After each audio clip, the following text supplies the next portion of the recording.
Question number 6 বলছে দেখো, if A salary is 20% less than B salary, by how much percent B salary is more than A. দেখো এটাকে আমরা pen paper touch না করে করবো। এ এর স্যালারি বলছে বি এর স্যালারির থেকে 20% কম, তাহলে বি এর স্যালারি এ এর থেকে কত পার্সেন্ট বেশি? অনেকে আছে ভুলবশত 20% করে চলে আসে। এটা টাকার ক্ষেত্রে হলে হতো 20 টাকা কম হলে 20 টাকা বেশি, কিন্তু পার্সেন্টেজ এটা হবে না। তো এ এর স্যালারি বি এর থেকে 20% কম, 20% মানে কি 1/5। কার থেকে? বি এর থেকে। দেখো এখানে দেনের পরে কি আছে? বি আছে। তো যার থেকে হবে আমরা সেটাকে নিচে ধরবো।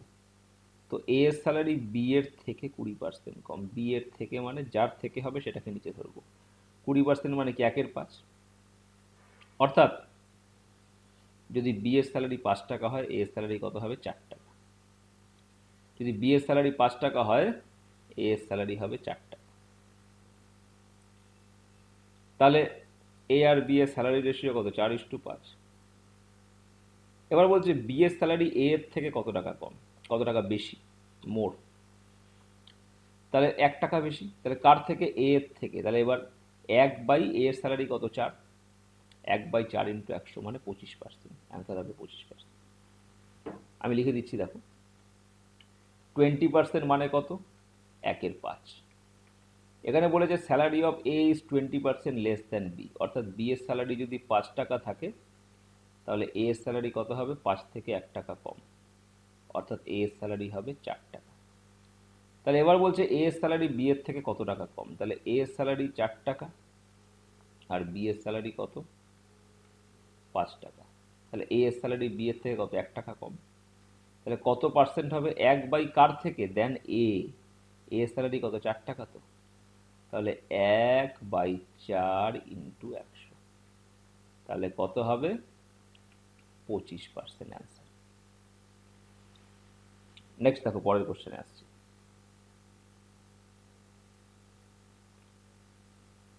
পরের কোশ্চেন দেখো, আমরা এরপর যেটা মার্ক করেছি, কোয়েশ্চেন নাম্বার 15।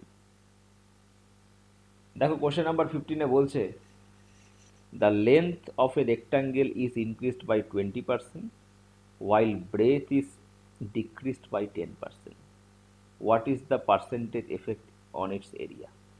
তাহলে লেন্থ ইন্টু ব্রেথ মানে এরিয়া। দুটো জিনিস যখন ইন্ডিভিজুয়াল পার্সেন্টেজে চেঞ্জ হয় তাহলে প্রোডাক্ট চেঞ্জের ফর্মুলা আমরা জানি, x plus y plus x y by 100। তাহলে লেন্থ বাড়লে প্লাস হবে, কমলে মাইনাস হবে। লেন্থ 20% বাড়ছে অর্থাৎ +20, ব্রেথ 10% কমছে -10, +20 -10 plus minus minus 20 into 10/100, plus minus কি 20 ইন্টু 10/100, কারণ এক্স ইন্টু ওয়াই বাই 100। তাহলে -2 হবে। তাহলে এখানে 20 মাইনাস 10 মানে 10, 10 মাইনাস 2 মানে কত? 8। তাহলে what will be the percentage change in area? 8%।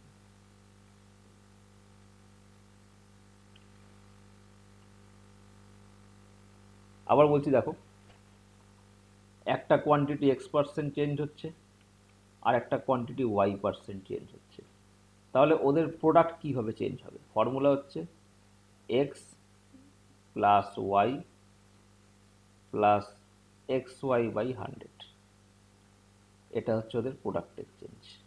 এবার বাড়লে প্লাস হবে, তাহলে লেন্থ 20% বাড়ছে অর্থাৎ +20, ব্রেথ 10% কমছে অর্থাৎ -10, প্লাস মাইনাস মাইনাস 20 ইন্টু 10/100। তাহলে এখানে কত হচ্ছে? 20 মাইনাস 10 10, আর এখানে 2, 10 থেকে 2 গেলে কত থাকে? 8। তাহলে অ্যান্সার হবে 8%। মুখে মুখেই করা যায়। নেক্সট পরের কোশ্চেনে এসো। দেখো পরে আরেকটা কোশ্চেন আমি একটু বলে দিচ্ছি, 17 নম্বরটা বলছে salary of an executive first increased by 20%, later it was reduced by 20%। প্রথমে 20% বাড়ছে, তারপর 20% কমছে, তাহলে নেট চেঞ্জ কত হবে? অনেকে বলে নো চেঞ্জ, 20% বেড়ে আবার 20% কমে গেল, তাহলে কোনো চেঞ্জ নেই। এটা টাকার ক্ষেত্রে হলে হতো, কারণ 20 টাকা বেড়ে 20 টাকা কমলে নো চেঞ্জ, কিন্তু পার্সেন্টেজে আছে। দেখো যখন সেম পার্সেন্টেজে বাড়বে আর তারপর সেম পার্সেন্টেজে কমবে, বা সেম পার্সেন্টেজে কমবে কমে সেম পার্সেন্টেজে বাড়বে, সব সময় নেট এফেক্ট কিন্তু নেগেটিভ হবে, কমবে।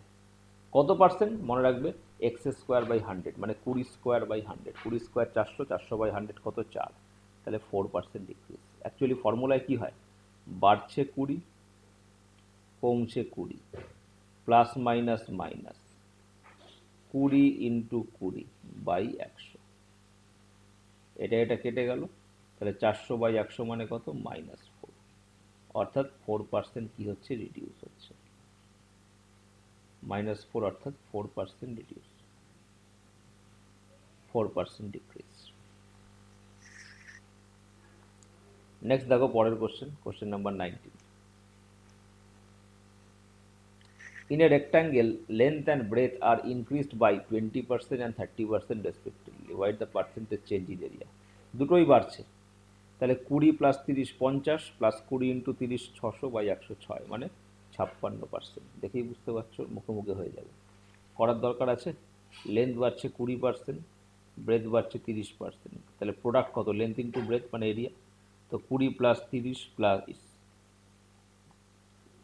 20 ইন্টু 30 বাই 100, এটা কেটে গেল, তাহলে 20 আর 30 50, আর 3 দুগুণে 6, 50 আর 6 56%। বোঝা গেল? স্যার হ্যাঁ বলো। স্যার রাহুল এবার পরের কোশ্চেনে আসছি।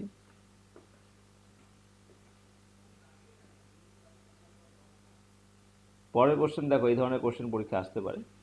বলছে, ধরো আমি 22 নম্বরটা বলছি। বলছে a shopkeeper marks the price of his good at 26% higher than original price. Due to increase in demand he again increase the price by 26%। মানে প্রথমে দামটা 26% বাড়ালো, এবার ডিমান্ড বাড়ার জন্য আরও 26% বাড়ালো, তাহলে প্রফিট কত হবে? তাহলে দেখো, দুবার 26% যদি বাড়ায়, তাহলে প্লাস 26 প্লাস 26 মানে 52, প্লাস 26 ইন্টু 26 626, 676 বাই 100 মানে 6.76, তাহলে 52 প্লাস 6.76 কত হয়? 52.76। দেখো কী করে হচ্ছে, plus 26 plus 26 plus 26 into 26 by 100, 26 26 কত? 52, আর 26 ইন্টু 26 676 বাই 100 মানে 6.76। তো 52 প্লাস 6.76 58.76, ঠিক আছে।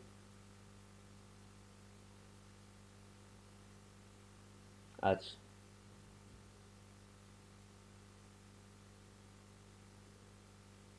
এবার পরেরটা দেখো, 30 নম্বর।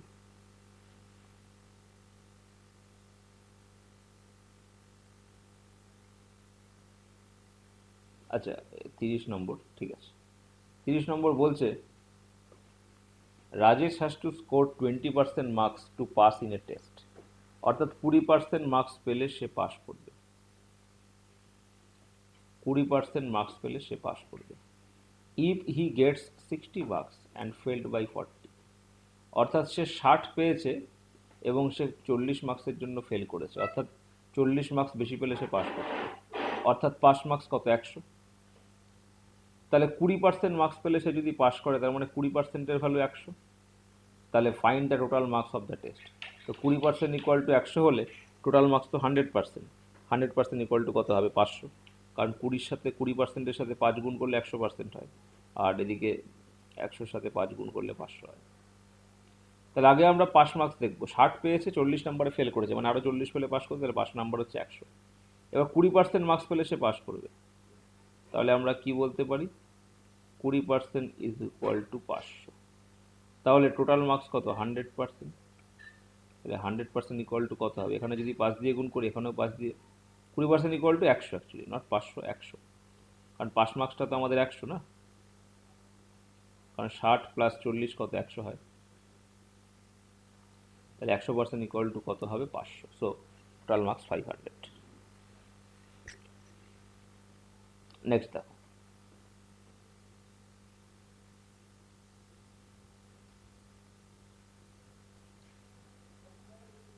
দেখো আমি এটাও বলে দিচ্ছি 34-এরটা। বলছে in an examination 35% student passed and 455 failed, এটা নাম্বারে দেওয়া আছে। How many student appeared in the exam? দেখো 35% যদি পাস করে, তাহলে ফেল করবে কত? 65%। কারণ 100 - 35 করলে 65% ফেল করবে। তো এই 65%-এর ভ্যালুই তো 455। তাহলে 1% কত হবে? একে 7 দিয়ে গুণ করলে 1% ইকুয়াল টু 7 হবে। এবার how many candidate appeared in the exam? 100% মানে 700। দেখে দেখে হবে। এবার দেখো 38 নম্বর কোশ্চেনে আসছি। In an election, out of the two candidates, one who got 40% of the total vote was defeated by 20,000 vote. অর্থাৎ যে টোটাল ভোটের 40% পেয়েছে সে 20,000 ভোটে পরাজিত হয়েছে। তো টোটাল ভোটের 40% পেয়েছে যে লুজার সে, তাহলে উইনার কত পাবে? 60%। তো ডিফারেন্স কত হবে? 20%। আবার বলছি, যে লুজার সে টোটাল ভোটের 40% পেয়েছে, তাহলে উইনার কত পাবে? 60%। ডিফারেন্স কত? 20%। তো এই 20% ইজ ইকুয়াল টু কত হবে? 20,000। কারণ ডিফারেন্সটা কত দেওয়া আছে? 20,000 ভোটে defeated.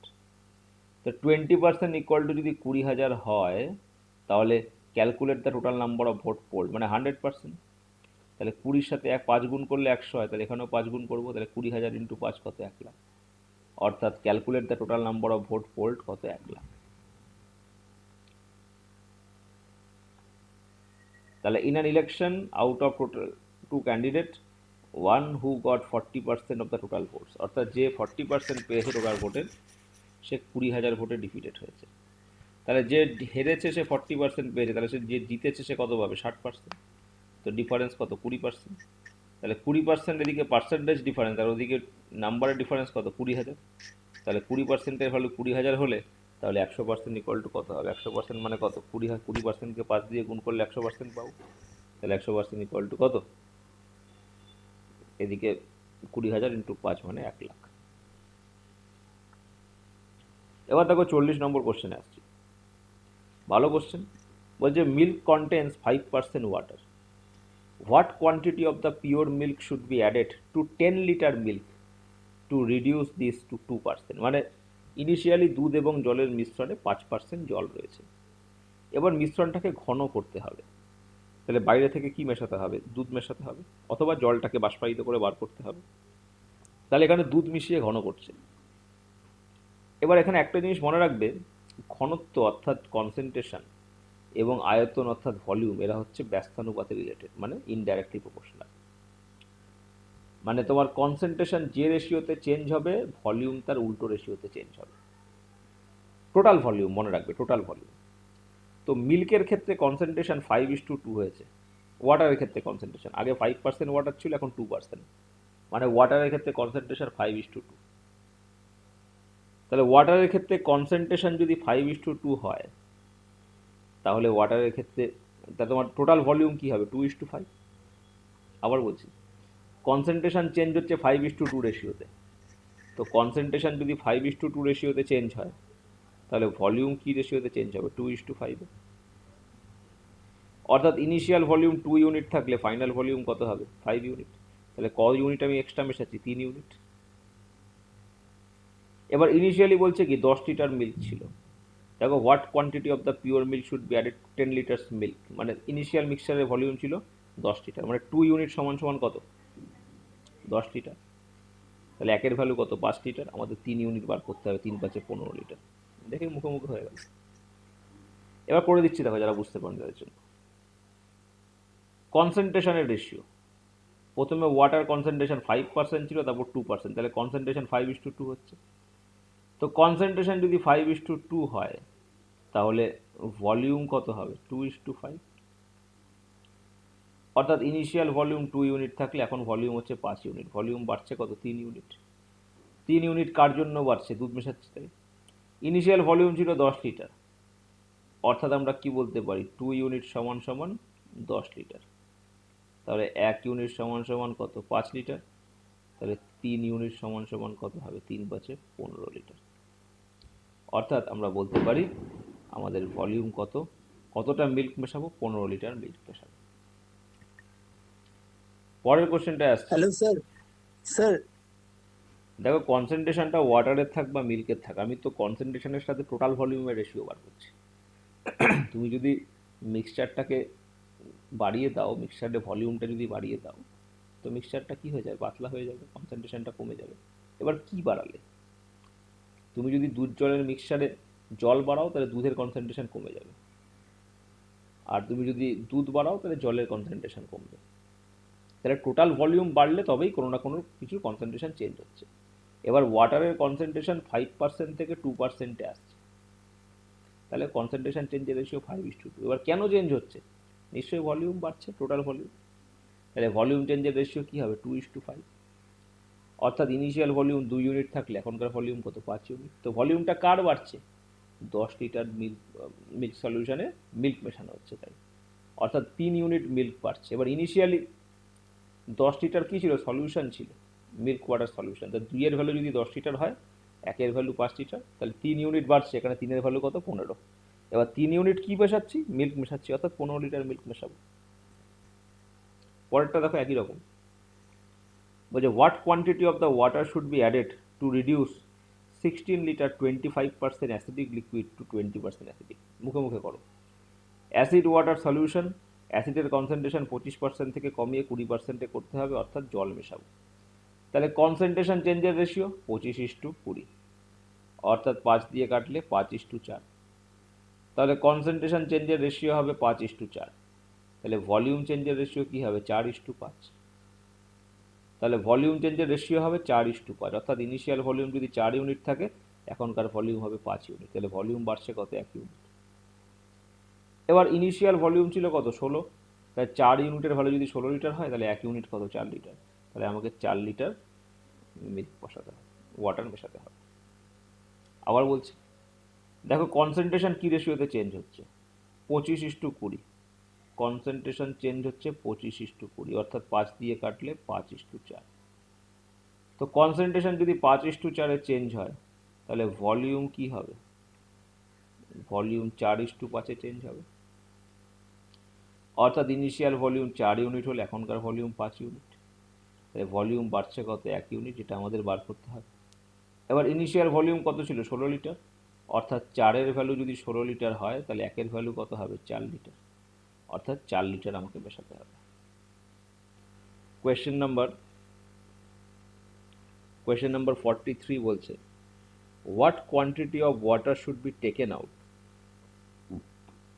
from to concentrate 12 liter of 30% acidic liquid to 40% acidic। মানে অ্যাসিডের কনসেন্ট্রেশন ছিল 30%, এখন হয়ে গেছে 40%। তাহলে কতটা ওয়াটার আমাদের বার করতে হবে, টেকেন আউট করতে হবে। তাহলে দেখো কনসেন্ট্রেশন বাড়লে ভলিউম কমবে, তাহলে কনসেন্ট্রেশন চেঞ্জের রেশিও 3:4, তো ভলিউম চেঞ্জের রেশিও 4:3 হবে। অর্থাৎ ইনিশিয়াল ভলিউম যদি 4 ইউনিট হয়, এখনকার ভলিউম হবে 3 ইউনিট। এবার ইনিশিয়াল ভলিউম রয়েছে 12 লিটার, তো 4-এর ভ্যালু যদি 12 লিটার হয়, 1-এর ভ্যালু 3 লিটার, তাহলে ফাইনাল, তাহলে আমরা তো 1 ইউনিট বার করবো না, তাহলে অ্যান্সার হবে 3 লিটার। আবার বলছি, কনসেন্ট্রেশন চেঞ্জের রেশিও কী হবে, 30% থেকে 40%, মানে 3:4। তো কনসেন্ট্রেশন যদি 3:4-এ চেঞ্জ হয়, তো ভলিউম কী রেশিওতে চেঞ্জ হবে, ভলিউম হবে 4:3। তো ভলিউম 4:3 মানে যদি ইনিশিয়াল ভলিউম 4 ইউনিট থাকে, এখনকার ভলিউম 3 ইউনিট, তো ভলিউম কমছে কত, 1 ইউনিট। তাহলে 1 ইউনিট আমি তুলছি। এবার ইনিশিয়াল ভলিউম কত, 12 লিটার, ইনিশিয়াল ভলিউম 12 লিটার, অর্থাৎ 4-এর ভ্যালু যদি 12 লিটার হয়, তাহলে 1-এর ভ্যালু কত হবে, 3 লিটার। 4-এর ভ্যালু 12 লিটার হলে 1-এর ভ্যালু কত হবে, 3 লিটার, অর্থাৎ আমরা এখানে 3 লিটার করব।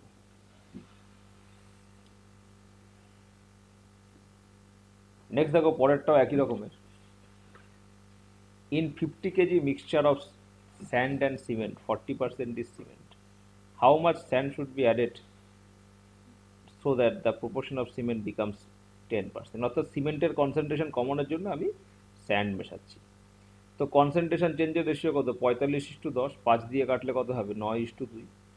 তাহলে ভলিউম চেঞ্জের রেশিও হবে 2:9। অর্থাৎ ইনিশিয়াল ভলিউম 2 ইউনিট থাকলে ফাইনাল ভলিউম 9, অর্থাৎ আমি স্যান্ড মেশাচ্ছি কত, 7 ইউনিট। এবার ইনিশিয়াল 50 কেজি আছে, মানে 2 ইউনিট সমান সমান যদি 50 কেজি হয়, 1-এর ভ্যালু 25, তো 7-এর ভ্যালু কত হবে? 7 25 175। দেখো বলে দিচ্ছি, কনসেন্ট্রেশন চেঞ্জের রেশিও 45 থেকে 10%। তো 45:10, 5 দিয়ে কাটলে 9:2।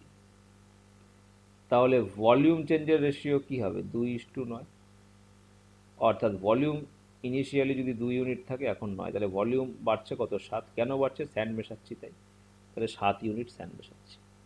এবার 2 ইউনিটের ভ্যালু কত? 50 কেজি, কারণ ইনিশিয়ালি 50 কেজি মিক্সচার রয়েছে।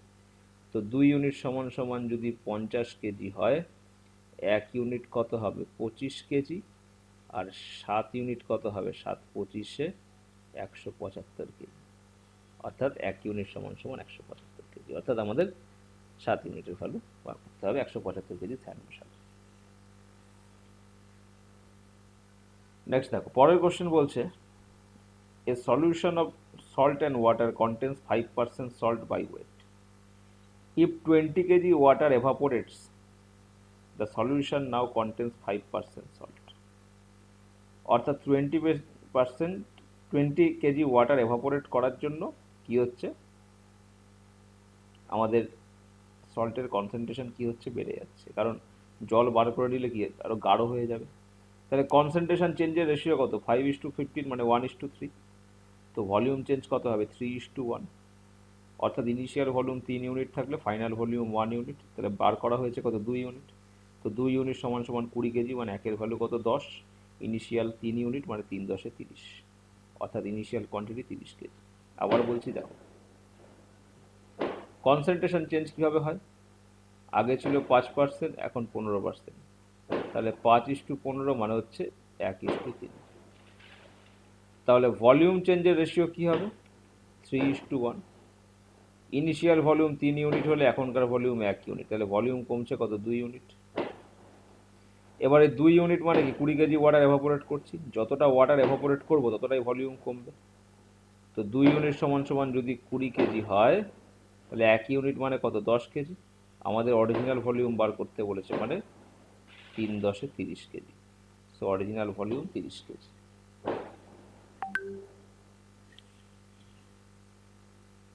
পরের কোশ্চেন বলছে, sea water contains 5% salt. How many kg of fresh water must be added to 60 kg of sea water for the content of salt in the solution to be made 3%? অর্থাৎ C ওয়াটারে 5% salt থাকবে। এবার সল্টের কনসেন্ট্রেশনটা 3% করতে হবে কমিয়ে, অর্থাৎ আমি বাইরে থেকে কি জল মেশাবো। তাহলে দেখো এখানে কনসেন্ট্রেশন চেঞ্জের রেশিও কি হবে? 5% সল্ট ছিল আগে, এখন 3%, অর্থাৎ কনসেন্ট্রেশন চেঞ্জ 5:3।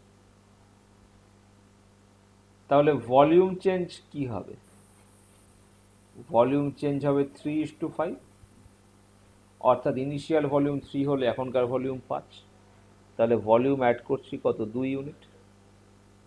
এবার আমাদের বলছে how many kg of fresh water must be added to 60 kg of sea water. অর্থাৎ ইনিশিয়াল ভলিউম কত? 3 ইউনিট। তো 3 ইউনিট সমান সমান 60। তো 3 ইউনিট সমান সমান 60 কেজি হলে 1-এর ভ্যালু কত? 20, আর 2-এর ভ্যালু কত? 40। অর্থাৎ আমাদের 40 কেজি জল অ্যাড করতে হবে। 40 KG fresh water must be added.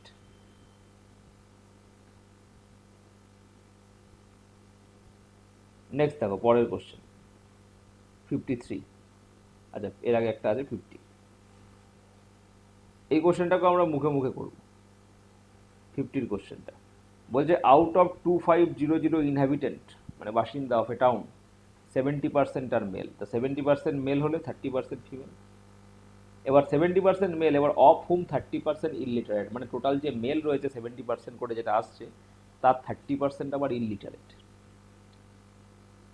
Out of total population, এবার আরেকটা জিনিস এখানে দিয়েছে যে out of all the inhabitant 30% illiterate, মানে টোটাল ইনহ্যাবিটেন্ট অর্থাৎ 2500-এর মধ্যে 30% আবার ইলিটারেট, মানে এটা মোটের ওপরে।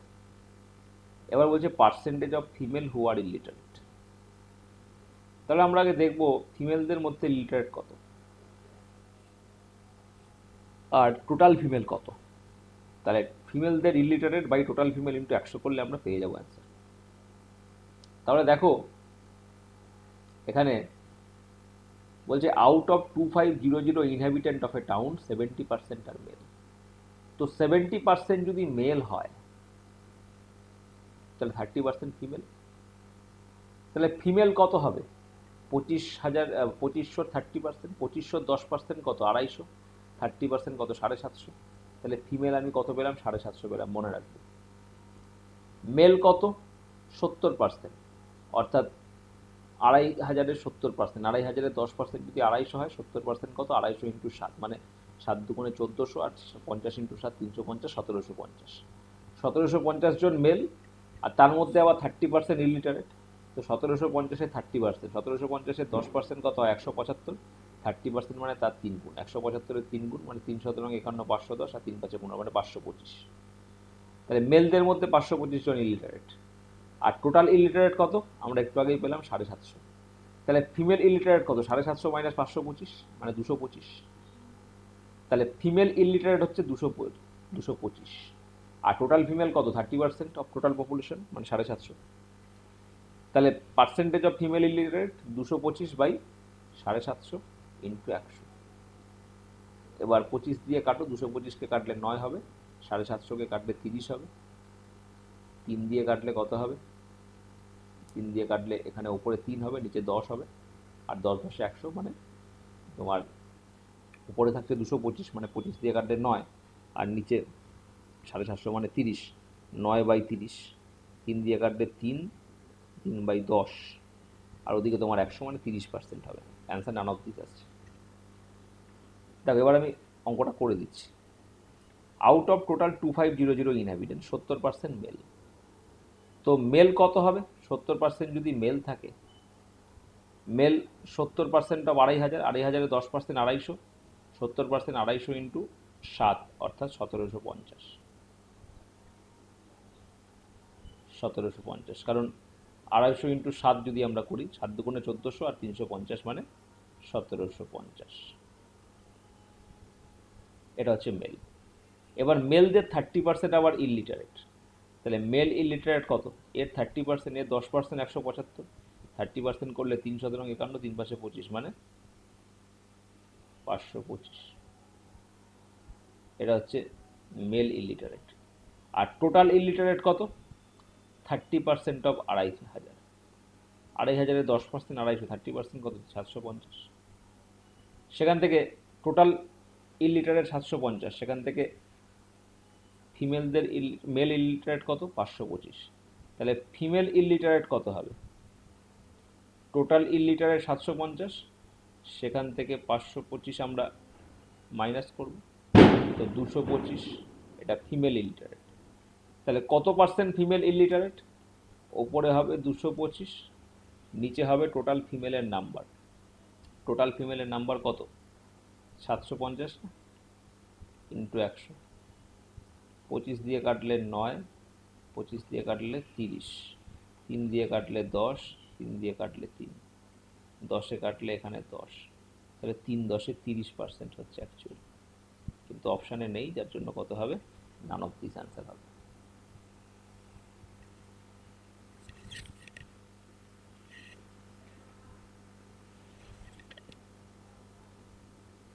তিপ্পান্ন নম্বর কোশ্চেনটা বলছে a man spend 50% of his income in board and lodging. তাহলে বোর্ডিং এবং লজিংয়ে সে 50% ইনকাম স্পেন্ড করে, 20% of the remaining in other personal necessities, and 25% of the rest in charity.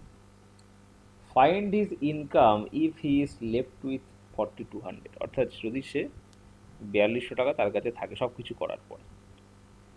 তাহলে দেখো সে 50% স্পেন্ড করে বোর্ডিং লজিংয়ে।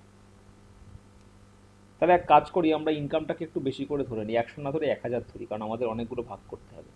যদি 1000 টাকা তার ইনকাম হয়, 50% বোর্ডিং লজিংয়ে স্পেন্ড করে, তারপরে থাকবে কত? 500 টাকা। এবার 500 20%, 500 10% 50, 20% কত? 100 টাকা। তাহলে 100 টাকা সে কী করলো? পার্সোনাল নেসেসিটিতে খরচ করলো, থাকলো কত? 400 টাকা। এবার 425% সে চ্যারিটিতে যায়, কারণ 25% অফ রেস্ট। 425% কত? 100, মানে 1/4। তাহলে 400 থেকে 100 টাকা কি হচ্ছে, ও চ্যারিটিতে দিল। তো রিমেনিং কত থাকলো, 300 টাকা। এবার এই রিমেনিং 300 টাকার ভ্যালু কত, 4200। রিমেনিং 300 টাকার ভ্যালু 4200। তাহলে 300 ইউনিট সমান সমান 4200, মানে 1 ইউনিট মানে কত, 14। তাহলে 1 ইউনিটের ভ্যালু আমরা 14 পেলাম, আমরা ইনকাম ধরেছি 1000 ইউনিট। তাহলে 14 ইন্টু 1000 মানে কত, 14,000। 1000 ইউনিটের ভ্যালু কত, 14,000। অ্যান্সার হবে 14,000। আমি দেখো লিখে লিখে করে দিচ্ছি। আমি টোটাল ইনকাম ইনিশিয়ালি ধরেছি 1000 টাকা, সেখান থেকে 50% বোর্ডিং লজিংয়ে খরচ করে দিল, তারপর থাকলো কত, 500 টাকা। সেখান থেকে 20% অফ দ্য রিমেনিং, অর্থাৎ 520% মানে 100 টাকা। 510% কত, 50, 20% 100। 100 টাকা পার্সোনাল নেসেসিটিতে খরচ করো, তাহলে থাকলো কত, 400 টাকা। এবার এই 425% চ্যারিটি করলো, 425% মানে 100 টাকা চ্যারিটি করলো, থাকলো কত, 300 টাকা। এবার এই 300-র ভ্যালু কত, 4200। তো 300-র ভ্যালু 4200 হলে 1-এর ভ্যালু কত, 14। তো 1-এর ভ্যালু যদি 14 হয়, তাহলে টোটাল ইনকাম কত, 1000 ইউনিট, মানে 14 ইন্টু 1000 মানে 14,000 টাকা টোটাল ইনকাম। 57 নম্বর কোশ্চেন বলছে, total population of a village 5000, number of male and female increased by 10% and 15% respectively, consequently the total population becomes 5600। Find the number of males in the village. দেখো, initially population ছিল 5000, final হলো 5600, তাহলে বেড়েছে কত, 600। তাহলে overall পার্সেন্টেজে কত বাড়লো, 600/5000। Overall পার্সেন্টেজে কত বাড়লো, 600/5000। তাহলে ওভারঅল আমার ইনক্রিজ কত হলো, 600/5000 ইন্টু 100, অর্থাৎ ওভারঅল ইনক্রিজ হলো 12%। তাহলে দেখো, এবার মেল বেড়েছে কত, 10%, ফিমেল বেড়েছে কত, 15%, ওভারঅল কত বাড়লো, 12%। এবার অ্যালিগেশন লাগাও। এই দুটোর মধ্যে ডিফারেন্স কত, 2, এটা এদিকে লেখো। এই দুটোর ডিফারেন্স কত, 3, এটা এদিকে লেখো। অর্থাৎ মেল ইস টু ফিমেল কত, 3:2। Mail is to female 3:2। তাহলে টোটাল পপুলেশন 5000, তাহলে 3 আর 2 5 ইউনিট সমান সমান 5000। তাহলে মেল কত, 3 ইউনিট মানে 3000। এখান থেকে আমরা ডিরেক্ট মেল পেয়ে যাবো, অ্যালিগেশন ইউজ করে করলাম।